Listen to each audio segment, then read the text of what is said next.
Why did Jesus, the Son of God, teach in parables? Why didn't he just say things clearly? The Gospel of Matthew gives us a shocking insight.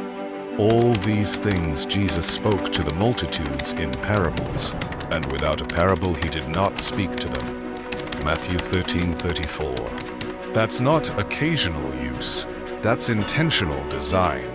And today we're going to explore why Jesus always taught in stories and how these parables hold the deepest revelations of heaven, hidden in plain sight. Parables weren't random tales, they were earthly stories with eternal meaning. Jesus used farming, family, weddings, coins, sheep, and banquets, everyday elements, to teach divine truth. But here's what's key. Jesus didn't speak in parables because he wanted to be poetic. He spoke in parables because the people he was speaking to could not understand spiritual things directly. It's like teaching children. You don't begin with abstract theories. You start with pictures and stories they can connect to. And that's what Jesus did, because he loved the people, and he wanted them to grasp heavenly realities in a way they could see, feel, and carry with them. But not everyone came to understand.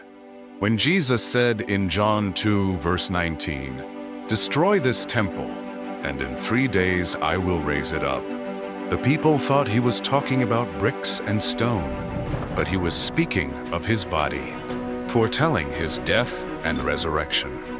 When he said, "Unless you eat my flesh and drink my blood, you have no life in you," John 6:53, the crowd was offended, and they walked away in confusion. These were spiritual messages, but the people had natural minds. Paul later explained it this way in 1 Corinthians 2, verse 14. "The natural man does not receive the things of the Spirit of God, for they are foolishness to him." In fact, the few times Jesus spoke directly about his divine nature, it led to rage. In John 8:58, he looked at the religious leaders and said, "Before Abraham was, I am." In that moment, Jesus was revealing his eternal nature. He wasn't just a prophet, he was God in human flesh. And how did they respond? They didn't worship. They picked up stones to kill him. They understood the claim, but their hearts rejected the truth. That's why Jesus was strategic. He used parables as a divine disguise, not to hide truth forever, but to protect it, to preserve it, and to deliver it to those with ears to hear. As Colossians 2 verse 9 declares, "In him dwells all the fullness of the Godhead bodily." Jesus was fully God, yet he spoke with wisdom and patience, revealing truth little by little, like a loving teacher opening a treasure chest. One of the greatest parables, the prodigal son, isn't just a sweet story. It's a revelation of salvation.